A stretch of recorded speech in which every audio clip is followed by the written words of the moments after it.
Coming up next on News Channel 5 at 6 o'clock, it is the end of an era as the Browns play what could be their last game at Cleveland Stadium. We begin our coverage at the stadium as fans start taking home souvenirs. Plus, the fans also take out their frustration at a rally this afternoon. A very special edition of News Channel 5 at 6 is next.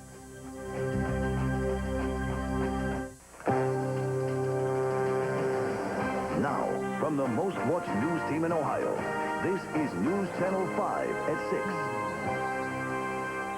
Fans take home a piece of history and start their own stadium renovation at what could be the Cleveland Browns' final home game. Good evening, everyone. I'm Michael Satoni. Thanks for joining us at this special edition of News Channel 5 at 6. Thousands of Browns fans filled the stadium today. The Browns won, and the fans brought their passion and a full range of emotions. Let's go right to the stadium. News Channel 5's Tony Gaskins is there at the stadium. Tony, how did they react? Well, Mike, as you can imagine, they reacted with a full range of emotions, as you said. For the most part, though, we saw fans acting very responsibly. No outbursts, no demonstrations of any kind that would generate any police action. But by the time the clock ticked down to about 5 minutes left in the game today, many fans took it upon themselves to start renovating Cleveland Stadium. Now, they started in the upper bleachers. As you can see, they're walking away from the stadium with large sections of the bleachers and many other items as well. But by the end of the game, entire sections of bleachers got torn apart and heaved onto the field. Now, at one point, we were told that some fans even walked away with parts of vending machines and signs posting menus of food items at the stadium. Police, of course, did not condone this. They simply could not stop everybody from walking away with a piece of the stadium. Stories of the good old days when they were kids. 30 years with my father, and it ends with my kids.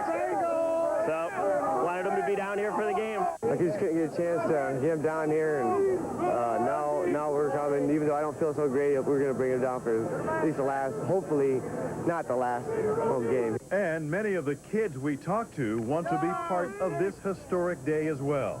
Because this is the last game of the Browns. And you want to see it? Yeah. Many of the fans have put their anger aside and are soaking up what little tradition may be left at Cleveland Stadium, an experience many are compelled to share with the younger generation. Yeah, they've been wanting to do it for a long time, and we thought we'd better take this last opportunity just in case it won't happen again. Oh, my son, he's never been to a Browns game before, so I wanted him to see what it was like. There's a lot of craziness here, but, you know, I guess he'll get some enjoyment out of it. We're season ticket holders since the 60s. I grew up coming to the stadium instead of going to church on Sundays, and my son Owen has been to, about 10 different games, and wanted to come down for the last home game. Well, Mike, a lot of memories have certainly blossomed here at Cleveland Stadium, and although we have not heard the final chapter, fans here today have certainly written their own version until the official version is written in some months to come. All right, thank you very much, and we'll have to wait for that in the courts. Tony Gaskins live at the stadium. Well, as you know, the Browns played well. They broke their losing streak. Newy Scruggs was following the game. And what's the highlights? Hey, there are a few highlights here. They did a doggone good job. It was the way it ought to be. The Browns get the job done. Fans were allowed to keep the full ticket because if it's the Browns' final home game, then you have a collector's item. The Browns, like we said, they played well. Vinny Testaverde has 2 touchdown passes as they snapped that 6-game losing streak. The final score, 26-10. After the game, Ernest Biner gave the fans his best Cal Ripken Jr. thank you run. We will have more on that. Older Browns, all the information to get you caught up coming up in sports. All right, thanks, Newy, very much. Fans acted like fans during the game, cheering touchdowns and booing Andre Rison, but it was before the game started when true fan anger unraveled. It was truly a day of reckoning for Browns fans and a grave day for Art Modell, as Modell, Coach Bill Belichick, and son David Modell were hung in effigy. Hundreds of Browns fans gathered in downtown Cleveland to watch the hanging at high noon. It gave fans a chance to vent pent-up hostility towards the Browns owner. We had a great summer with the Indians, with the Rock and Roll Hall of Fame, and then a week later, he moves the team away. We're not going to take it. You have to understand, this is a public service. We're putting him out of his misery. Well, this is where I think Art Modell belongs after what he did to all of us. And my last name is Brown, and when you're a real Browns true fan like I've been, it hurts when somebody goes and does that to you. So I was repairing my bathroom at home, and I thought, what would be a good thing to do with this old commode seat? Then me and my family came up with this idea of this. That's right where Art belongs. There ain't never going to be anywhere this man could hide that we ain't going to hunt him down and torment him to the day he dies. I'm sorry, I don't like Art. That one man has no light in here. When I learned to be a judge and I was appointed to this position, I was told to listen to the evidence, to take everything into consideration before making my decision, and I will do that before I say he's guilty. Guilty as charged.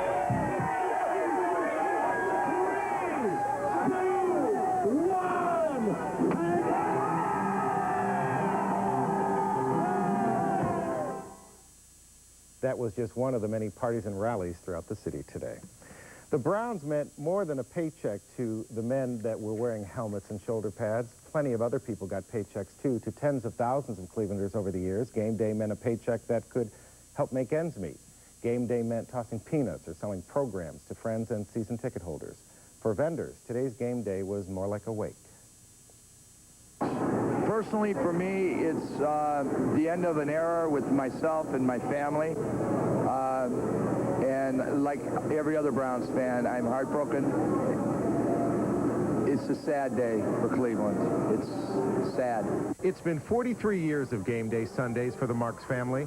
And without fail, in snow and in sunshine, they'd work the Browns game. What was a paycheck became a family tradition. My family came from League Park to the building. It's not a job for me. This was a part of my life. And the money aside, it's very hard for me. It's a tough day. It's a tough day. The move surprised the vendors more than it did the rest of us. They counted on game day Sunday. It's sad. It really is. You know, we enjoyed working here. I used to work here in the money room. I went to this, and now it's nothing. Many vendors sold to raise money for nonprofit groups.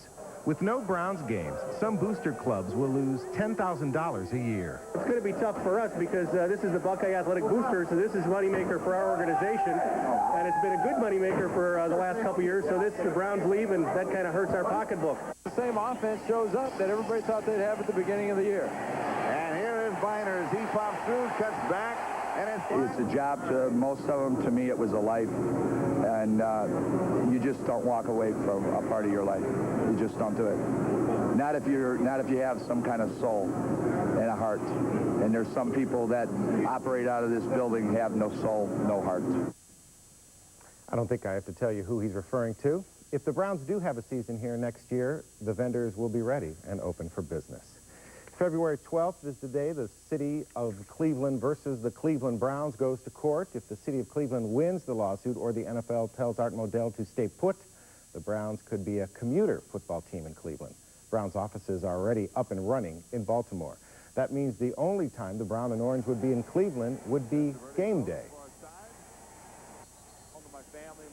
I know the Browns have already made contingency plans to play in Cleveland next year if they have to.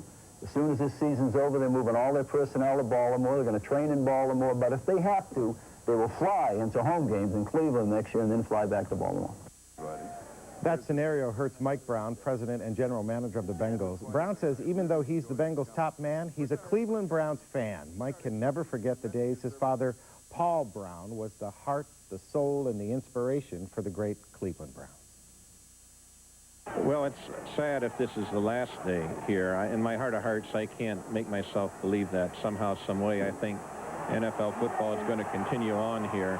I can't tell you that I know just what form that's going to be, but the city deserves it. It has a rich tradition, and I just don't think it's fair that it should end. I don't believe that it's going to end. The NFL was to vote on the Browns' move January 17th. That will now probably not happen now that the February date has been set here in Cleveland in Judge Callahan's courtroom. The NFL sees it's best to wait until after the Cleveland court action to make its move.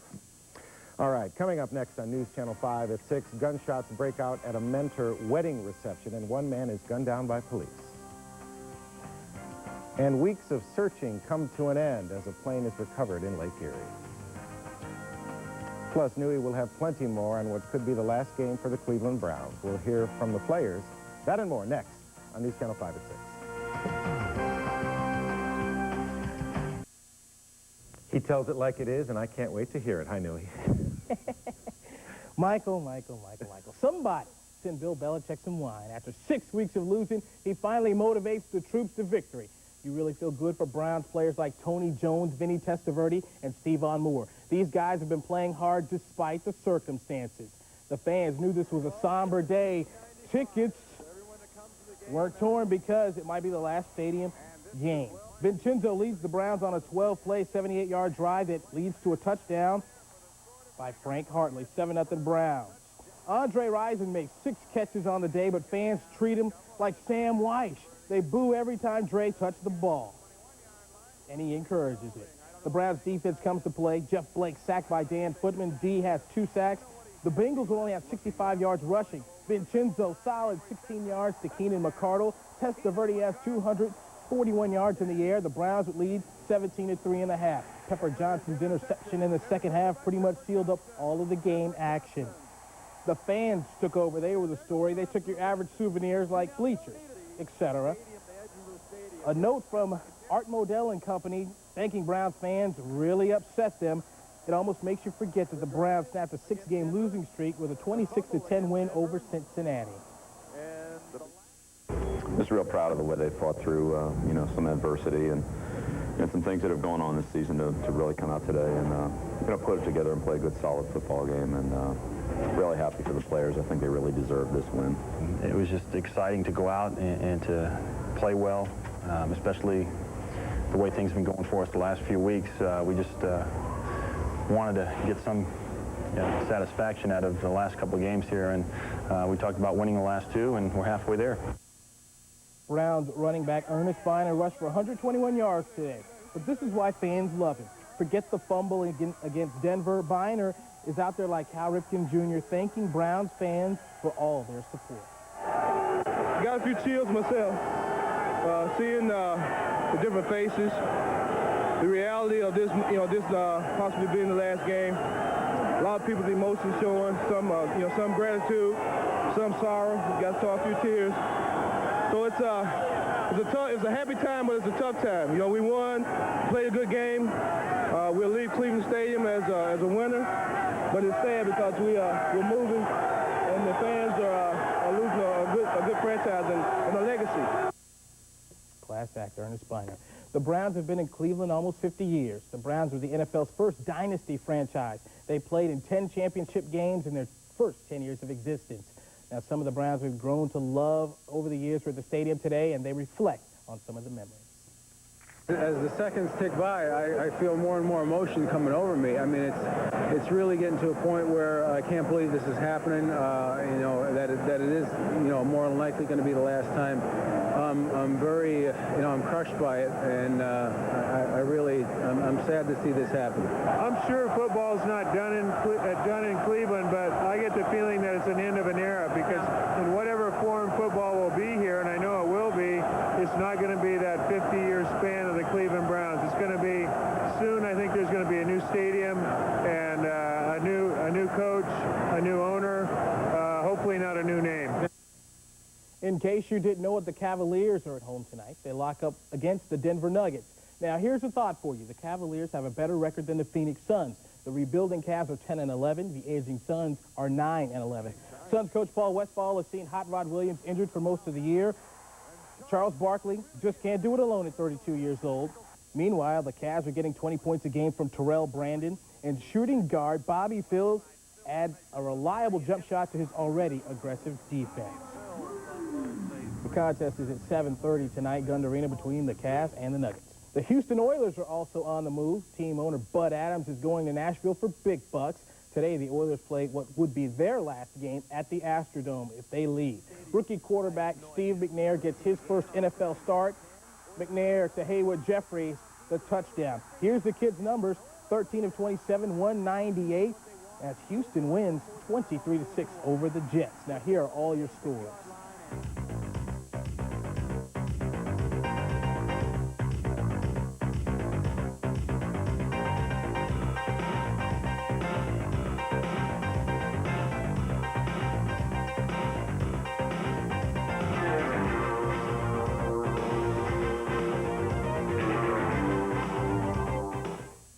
We got a Super Sports Sunday for you tonight, the complete Browns story. Final curtain call of the stadium. We'll hear from players and fans. Former current Brown and radio analyst Doug Deacon takes his son Spencer for a tour of the stadium. It's a father-son story Browns fans really want to see. They'll understand that. The Tribe added another deadly weapon to their pitching arsenal. We sit down with the newest Indian, Blackjack McDowell. The IHL Player of the Week stops by our studios. Jeff Christian of the Lumberjacks will be here. Plus highlights from the Cavs game. So join us tonight on Sports Sunday. It'll be a good show, Michael. All right. Thanks, Nui. Back in a minute. Don't go away. For Otto, for Jim, for Brian, for Leroy, for Frank, for Vinny, a look back at the Browns. Good night, everyone. We'll see you at 11 o'clock.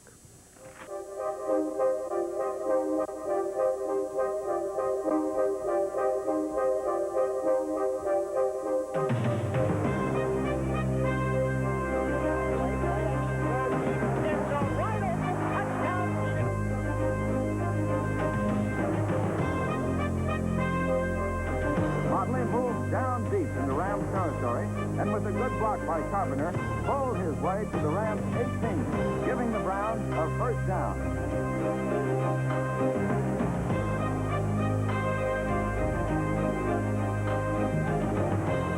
But frankly, it came down to a simple proposition.